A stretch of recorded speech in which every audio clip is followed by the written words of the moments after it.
A note is just a promise to pay. When you write a check, you technically write a note. So a real estate note is a note that typically is payable over time. It doesn't have to earn an interest rate. It doesn't have to be payable monthly. So it's a little bit of whatever's agreeable between the lender and the borrower. The other thing I would caution people about in cycles, that historically there's always a second drop. There is a pattern in when real estate does this and it drops and then it kind of levels out. That's not the case. The weird factor this time, for sure, I've never seen declining real estate values in a shortage market. Seller financing a couple of years ago really wasn't that popular because people didn't need it. Now all of a sudden we've entered a market to carry turns, and I think you and I look at it and think, well, the good news is you own an asset, sell to the right guy that's going to pay you back and can pay you back. And then all of a sudden you created long-term wealth that's not got a lot of work tied to it. Good day, everyone. This is Dr. David Phelps of the Freedom Founders Mastermind Community and the Dentist Freedom Blueprint Podcast. Today, talking about freedom, one of my great friends, Mr. Eddie Speed, we go back in real estate many, many years. Eddie also has teeth, so he also understands the dental industry. So he kind of goes both ways. I'll give you Eddie's background in a moment for those of you who don't know Eddie. But I will say that I had the blessing and opportunity to know Eddie, his lovely wife, Martha, and their family for many years, and we've watched our families grow up together, and the generations pass in front of our eyes. And I'll say that Eddie, it's been a pleasure to not only be able to do business with you, that's fun, but just the relational part of being involved and seeing each other's families and the growth there has been really, I think that's a twinkle in my eye, and it's just great to have you here to talk about some of that, but we'll talk about what's relevant to our audience here today for sure. Eddie is the founder of NoteSchool and Colonial Funding Group. He knows how to architect a deal on the back of his hand. For almost 40 years, he's purchased more than 40,000 notes, and the NoteSchool executive team has bought $3.5 billion in notes. As an esteemed teacher of all aspects of real estate notes, Eddie's innovative methods have earned him multiple industry awards and inaugural induction into the Small Business Real Estate Hall of Fame, Small Balance Real Estate Hall of Fame. He has spoken at events across the country, teaching people how to find freedom and flexibility through a widely untapped and extremely profitable area of real estate investment, creatively buying and selling notes. At his core, Eddie is a problem solver. I've seen that so many times. He is skilled at identifying roadblocks most investors couldn't work around, and in finding solutions to creatively close in a way that's exponentially profitable. In 2003, he founded NoteSchool, a real estate coaching program that teaches students to buy and sell performing and non-performing notes, as well as other alternative purchasing strategies like seller financing. Over the past decade, he has helped countless investors expand their portfolios by the millions using his out-of-the-box techniques. So here we are today, fourth quarter of 2022.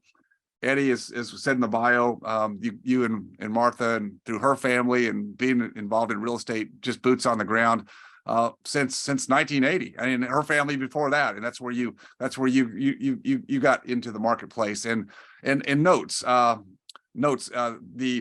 the obligation that a borrower has who borrows money against real estate is something that you've been really, really good at making a market for over the years. Why don't you, before we get into the current market, why don't you explain a little bit to our listeners, what that means? Because as you said, most people don't understand this side of real estate at all. Don't even know it exists for people like us that are, I'd call us, kind of retail investors. We don't think about notes as being something that we can even have any opportunity to invest in at all.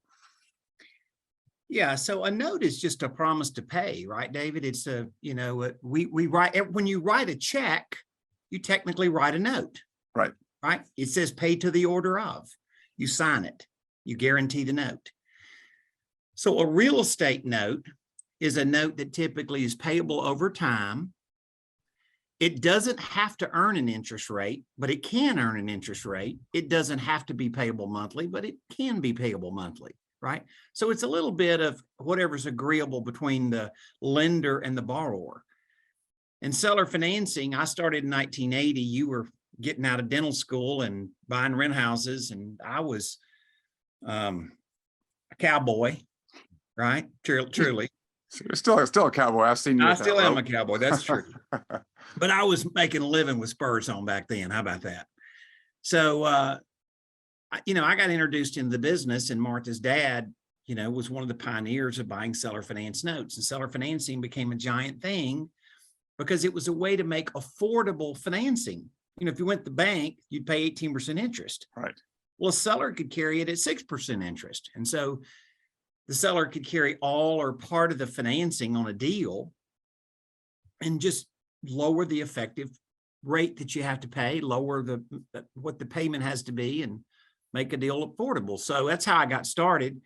So I started out buying notes, right? I just bought seller finance notes. And then all along the way, then more and more, I got to meet people that were like real estate investor types, people that would buy and sell property, and they liked carrying owner carried notes. And so one thing led to another. And, then all of a sudden that's, if you look at the number of deals I bought, it seems kind of crazy. But the truth of the matter is, the one thing, David, I think, you look back and you think, what is it that I did? Like what decision did I make that influenced my future? I think the single biggest decision I made, David, was I taught people how to manufacture seller financing. And I think that's what I'm doing right now. It's just a little bit different way. I'm helping people how to buy on terms, like get the seller to carry terms for you, and softer terms than, if you know what it helps when you know what you're negotiating for. Right. Most people don't realize this. Do you know that there was $28 billion worth of seller financing generated last year? Just last year. Just last year, almost 90,000 notes. Well, we know that when the markets cycle, you talked about the early 80s, which we both kind of started out, I didn't have a clue, that 18% Fed funds rate or 20%, whatever. I didn't know that. I didn't know that was normal or abnormal. I had no idea. Just kind of walked out there, and it's kind of what it is, So I started buying rental properties, and I tell people today, my first rental property was financed by a bank at 13.5. Well, was it a good deal or bad deal? Well, it was a good deal at that time. And so your point is that when we go through these market cycles, in other words, when we've gone through a long duration of relatively low, cheap money, low interest rates, where credit's wide open, that the bulk of transactions, not all, but the bulk of transactions take place conventionally with bank financing. People would buy this, you go to bank, businesses, real estate, whatever, cars, everything just trades in a retail marketplace until that movie is over. And that movie's turning over right now back to, we've seen a number of iterations, but not back to specifically in 1980, but time when conventional financing is not going to rule the day. And there's going to be many people, to your point, that still want transactions to occur. I mean, people that own something, a business or real estate, there's reasons why they want to or need to sell it in any given time. And just because the market doesn't have interest rates that are acceptable to buyers or credit's not available doesn't mean they still don't want to make a deal happen. There's a reason I need to unload this business or property. It might have to do with my health or somebody's health or finances or somebody passed away. I mean, good gosh, there's a ton of reasons I need to make something happen. And the retail conventional market's not playing ball with me right now. I asked the realtor to sell this house and they go, well, good luck. We'll put a sign up for you, but I can't promise you anything. I need to make something happen. And so what you're saying is that creative people figured out moons ago that you could actually create your own financing transactions. You didn't actually have to have a bank involved to make these things happen. We got curious, David, of what the average interest rate was over a long period of time. Over the past 50 years, that the average interest rate is 7.7%. I mean, we just got so used to what we saw in the last 2 or 3 years. We just thought that was the new norm. That's right. And That's right. It probably isn't. I laugh, David, you and I are in some Facebook groups together, and I a lot of times when people start getting into creative financing, to be honest with you, I don't respond because sometimes it takes 3 chapters to get to the punchline. And usually some guys responding that as I call playing junior high football and not the NFL. Yeah. So I just sometimes choose not to respond. Yeah. I have a friend, you and I mutually have a friend that he works for a big bond house, and he has about $20 billion under management. He's a very sharp guy, very sharp. And so they pay a firm just about $2 million a year to give them analytics, predicting mortgage rates, predicting trends in the market and stuff. And you and I are on Facebook every day where people have a hot sports opinion about rates or what property values are going to do. And I actually just call my friend. Yeah. Because I figure that $2 million report might be more valuable than somebody's hot sports opinion. I'm just saying it could be, you know. I don't know. Sometimes you're right there in the trenches, right there on the street. That day might be some good information, but problem is it's a little too isolated, isn't it? A little too isolated. So it's like that's the Super Bowl predictor, right? That's right. That's right. So let's talk a little bit about, I mean, what could you give us today that would be relevant to our listeners in terms of real estate, the markets in general? What could you give us that you could say that is kind of being forecasted on a market basis? Well, we are looking at a continual increase in rates, and I think that's probably going to cap out somewhere first quarter of next year. Mm-hmm. Yep. That's kind of what the predictions say. You know, the magic number is, what is that number? Right. And obviously we know it's 7. Could it be 8? Could it be 8.5? Mm-hmm. I think it's probably going to cap out closer to 8 than it is to the bottom of 7. Mm-hmm. And then it's going to roll back a little bit, about 1%. What Wall Street guys call 100 bips. Right. And just to be clear, you're talking about like the 10-year treasury or 30-year financing. Yeah, these are 30-year. These are the best 30-year mortgages. Okay.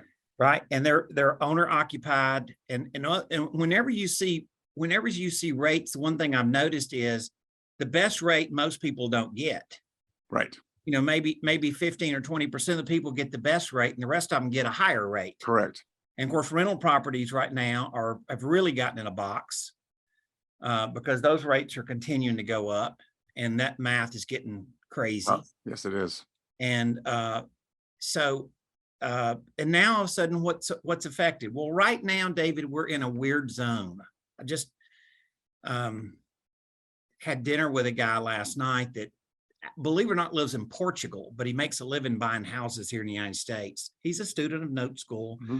But he's a full-time guy and does it and works with a lot of other high volume guys, works with some guys even that you would know, Dave. Out West, they've really already been hit hard. I mean, like the Western markets have, you know, taken a smacking. This market we're in, Dallas-Fort Worth and East, for the most part, other than Florida, mm-hmm. has not really seemed to take much of a smacking yet. So the thing is like what is the bottom? So the analytics firm that my friend uses says that 2022 is going to end up nationwide as a plus. We're still going to have some appreciation. It's going to be pretty modest. And then next year is going to be a minus. Okay. And the minus is a lot to do with where it is. Yeah. The minus is, you know, they're saying a minus of about 8%. And once again, you know, but you can call somebody in Phoenix or Seattle or, you know, Denver right now. Be a lot they're going to tell you things aren't good. Right. So it's all like there's only so many dollars that can go into a payment. Right. It either takes interest or principal. Mm-hmm. So the higher the cost of the house, it means you have to have a cheaper interest rate because there's only so many dollars that can go towards that payment. You're saying from an affordability standpoint. Yeah. So you can't just say, well, interest rates are what I want to get or what I think the market is. No, there's a price point in every location for every asset that says this is the affordable market today, right now, with what wage earners have, you know, to spend on this class, right? That's it. And the other thing is, you know, it's kind of like what happened with rents, right? Rents started going up and then people just started acting like rents would just go up forevermore. And there's nothing would tap the brakes, right? Except people only have so much salary and so much of their salary. David, there's another interesting thing though about debt to income ratio. In other words, how much you make and how much your mortgage payment can be, right? There's another dimension to it. How much are you willing for your mortgage payment to be? And that percentage changes a lot in market sentiments. Yes. But when people are really fired up and they're all about, trees are going to grow the sky kind of thing, right? Then they will gamble a lot more of a percentage of their income towards their mortgage payment. But when sentiment isn't good, historically, they tend to cut way back on how much of their payment, their salary, they're willing to commit to a mortgage payment. And so that is really that number, I think, David, is really what is going to determine real estate values. Yeah, we talked about that back in July when you had NoteSchool summer school, where you had a great group of people, a lot of people with in-depth knowledge, and we talked about consumer sentiment back then. That was what 4 months ago, and consumer sentiment was definitely on decline. So I think you're right. What you're saying is that people, Main Street people, don't have to be reading the Wall Street Journal to understand that the cost of food and utilities and gas and everything else is going up, and that they might be hearing some talk at work or the water cooler or Facebook or wherever they get the information that maybe some tough times are coming, like unfortunately, like a recession that might involve some layoffs. So, I mean, people are reading these tea leaves on their own wherever they get the information. And you're right. The sentiment is we need to pull back. Money doesn't grow on trees anymore right now. It's the Fed has kind of like blown the helicopter money out during COVID. Probably they're not going to be throwing a whole bunch more at us anytime soon. They've kind of exhausted that. So maybe we have to get back down to some kind of fundamental basics, if there are any left in this country. I don't know. I don't think there are much. But for the individual to make it through, is your point. It's what's affordable and what do they feel the sentiment is for them to go out and extend themselves out on a limb. Not so much today. Sometimes I don't feel like I need to call you because I'm pretty sure I know how you're going to stand on something. You and I were seeing real estate investors a year ago that just double down, baby, do it, and stuff. And of course, you and I've lived through so many cycles. That's a little bit scary for us, right? Because you're saying, well, the guys in Phoenix are really complaining they've lost 25% of their value in the last 10 months, which is a truth. Yeah. But they gained 25% of their value last year. That's what they call that, a pop off. That's just pop off money. Yeah. Yeah. But the other thing I would caution people about in cycles, that historically there's always a second drop. There is a pattern in when real estate does this, and it drops and then it kind of levels out and people say, okay, it's done, it's stabilized and whatever and stuff. That's not the case. The weird factor this time, for sure, I've never seen declining real estate values in a shortage market. Now, here's something interesting, David, that at least properties that go through MLS, it's about 6.5 million houses sold last year. Guess how many are going to sell this year? 4.5. I could say less. Yeah. So 4.5. We are 1/3 less houses being sold this year than last year. So that's kind of a weird number. Like, what does that mean? Here's the real elephant in the middle of the room, David. I'm going to say that most of your audience doesn't think about this, and maybe this will be a hack. Okay. The mortgage industry is broke and in big trouble. So when you say the mortgage industry, loan origination, which and again, to give relevance to our audience, where do they play in the capital scheme? They're originating. They're not the institutions. That's they're originating. They are creating the underwriting and then selling off or getting a commission for packaging a loan. Yeah, the banks are going to survive because they got big balance sheets. Their mortgage departments are not in good shape. So, David, here's what happened. Let's go back in a little history, because I think that your audience will find this a little intriguing, maybe. After 2008, the mortgage industry was very driven, around the late 1990s. And it used to be that banks and savings and loans and insurance companies held mortgages for the life of the loan. And then they figured out they could put them into the stock market, essentially, mortgage-backed securities, right? And so that became the new way that residential mortgages were made. And as a result of that, after 2008, the bond rating agencies who got their hands really slapped really hard after all the stuff, and then they said, okay, Mr. Guy that's going to sell your loans into the bond market, you're going to put them into a security. You have to kiss the paper. You have to guarantee payments to the bondholder, right? So David, this happened like this transformation happened like 2012, 2013. It wasn't like it just happened and nobody knew much about it.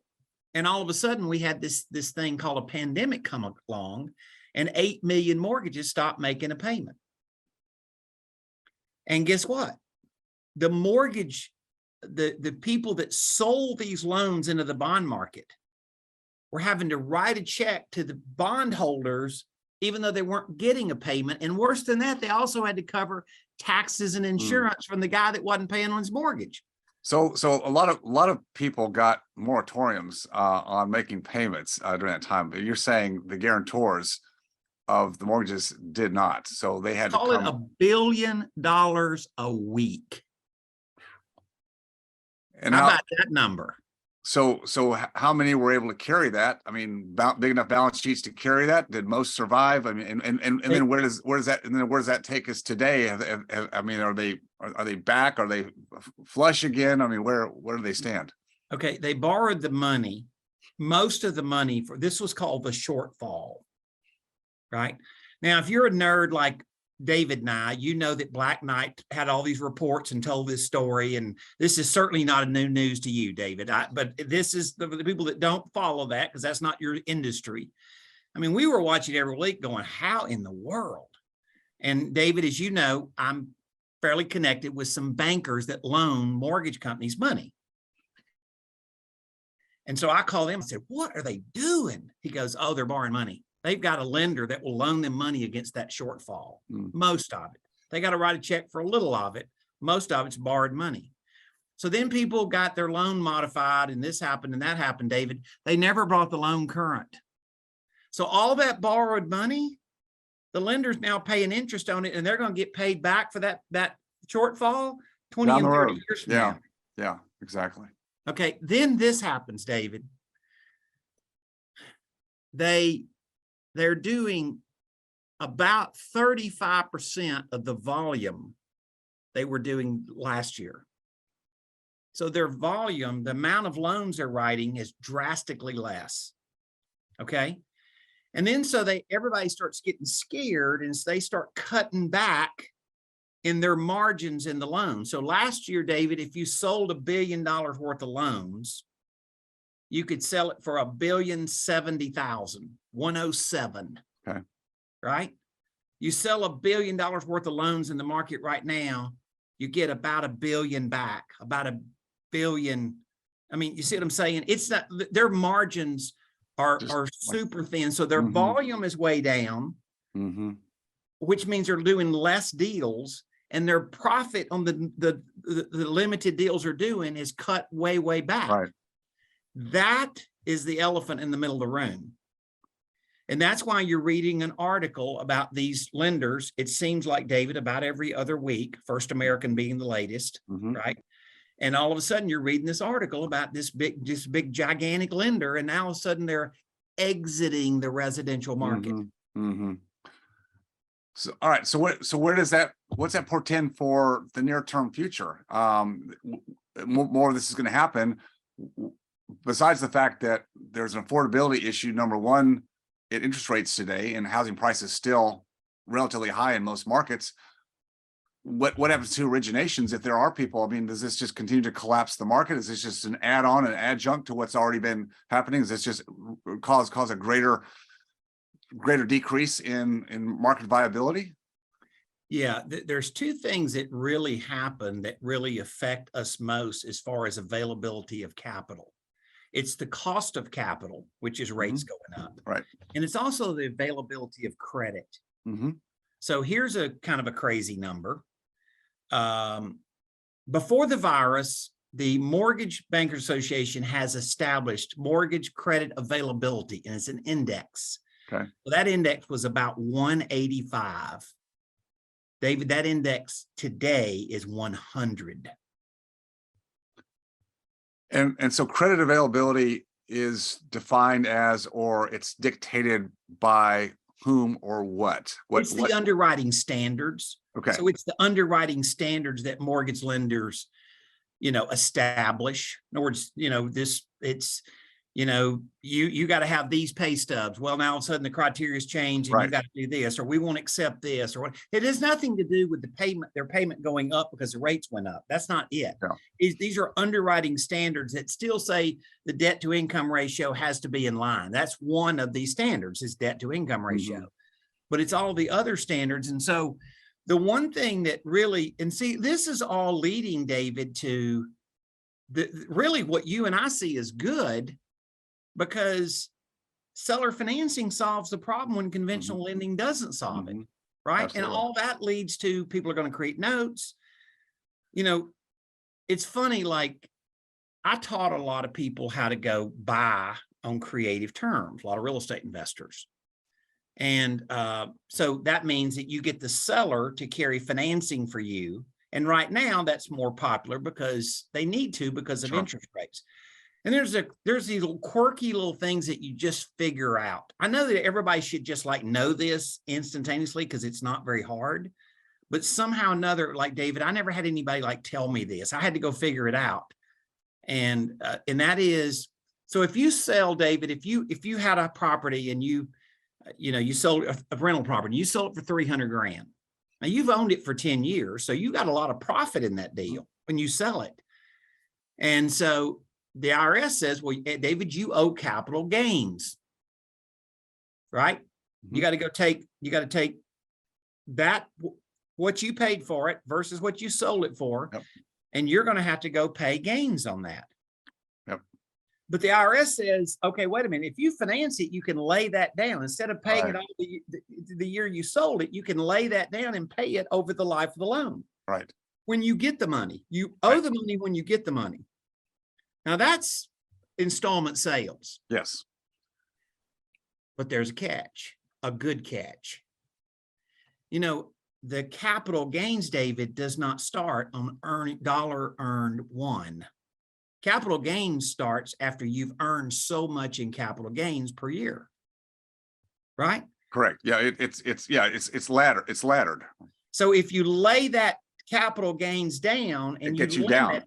If you limit the money you get, then think about this, David. You may never pay capital gains because you never get to the point to that threshold. Yeah, to that threshold. Yes. Yeah. No, that's an excellent point. Well, so that's a real advantage, obviously.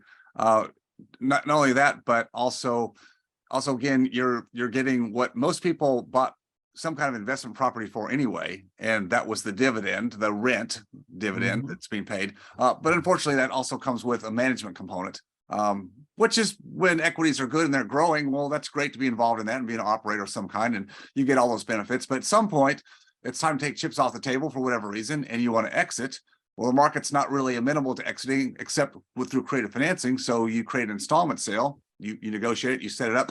You get to, as you said, lay down your capital gains tax rate below the threshold. I mean, I forget what there's several thresholds, but you can get it down. Yeah, you can get it down to zero before you actually hit it. And then you also are collecting, in this case, not rents, but you're getting, interest payments over whatever period of time you negotiated the payments. And now you you remove yourself from being an active manager of that property, which again, great during a period of time, but on the other side, it's not what you want. There's certain markets, David, that I think that certain things really morph. Probably because of low rates. Seller financing a couple of years ago really wasn't that popular because these people didn't need it. That's right. There was so much money available and cheap money. Who needed to carry terms, right? Now, all of a sudden, we've entered a market to carry terms. And I think you and I look at it and think, well, the good news is you own an asset that probably is not going to, if you sell to the right guy, right? Don't sell to the wrong guy, right? Sell to the right guy that's going to pay you back and can pay you back. And then all of a sudden you created long-term wealth that's, not got a lot of work tied to it. That's right. That's right. That's a way. So just going back to the fact that you've made a market for seller financed notes, secondary market for notes, real estate secured notes for over 40 years. Based on the analytics you get, your experience in the marketplace, if you are, again, I know we know there's a number of variables that go into assessing, underwriting what the value of a note is, what you, Eddie Speed, would pay for a certain income stream today. Yes, we don't have time to go through all those iterations, but in general, with the way the market's going, and again, geographically, different markets are going to potentially drop. Is there some kind of a stress test that you at NoteSchool at Colonial have changed your underwriting criteria, or is it just every note has its own particular unique identifying characteristics and you have to evaluate each one individually? Well, I would tell you this, David, here's what I've learned. I bought 40 or 50,000 notes. God knows how many I've looked at. Certainly, several 100,000, right? Or a few 100,000. Here's the pattern. People that sell property that is not of a good standard, substandard real estate. It can be junk land. It can be houses in bad neighborhoods. It can be a blighted property that's just, if you're going to owner finance that, then you're not going to attract a good buyer to be your customer. So good property leads to a good potential customer that will pay you back. So you start out with dealing in a grade of property. Some people think seller financing is on, the worst of the worst, and that may be, seller financing may be on the worst of the worst, but that's not what you want to do. You want to sell a good piece of property, and then you want to attract a buyer. Here's how I advertise, David. I don't even use seller financing in an ad. I say private financing for deserving buyers with large down. And the reason is because seller financing sometimes kind of resonates with people as if, non-qualifying or, Right. substandard or that kind of thing. And so, but just think about all the people that the industry is left behind. So there's so many good potential people that can be a borrower, can pay you back successfully. And by the way, David, they get to have home ownership. That's a good thing, right? You're giving them the opportunity. And of course, seller financing can be on all kind of property. It doesn't have to be on just a house. It can be on dirt and commercial and all kind of stuff. And so the thing that I like, I feel like you and I are a little bit like we're those rabbits in the briar patch. We've been in this briar patch before, and we're like, throw us in. We're good with it. And a lot of real estate investors, quite honestly, are not going to do well in this cycle because they don't want to change. Right. And, you and I've had to change a lot over our years. Man, you've seen me, and sometimes I really had to change, right? And none of us wake up in the morning and go like, oh my gosh, I get to change my whole life today. We usually fight it. But that doesn't mean it turns out to be bad for us. No, you're right. Initially, I think in life we do fight it. We'd like to stick to a model that just carries us all the way to whatever our finish line is. That's what we all inherently want, but that's not the way life is. And I think the sooner we learn that that's not the way it is, and learn to say, okay, something's changed, something I can't control, the market, the economy, the politics, whatever it might be, COVID, it's just all these things can happen.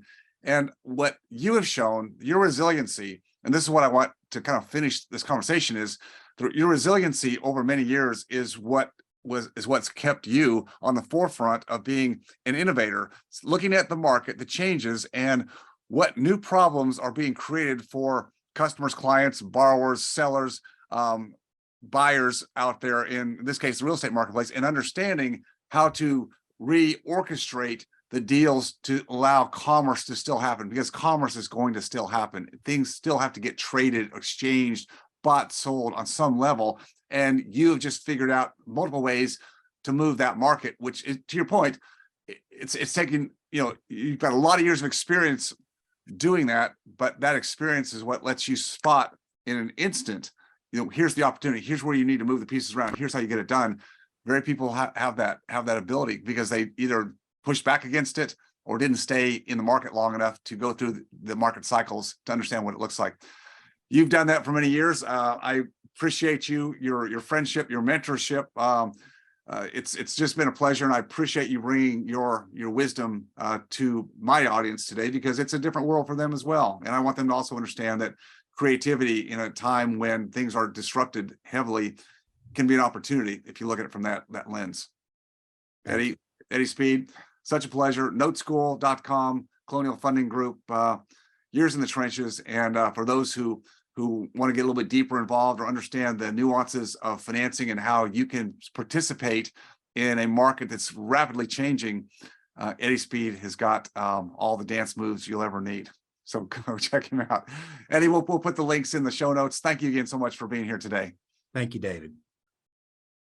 If you enjoyed watching or learning from this video, please leave a like and subscribe to my channel for more content.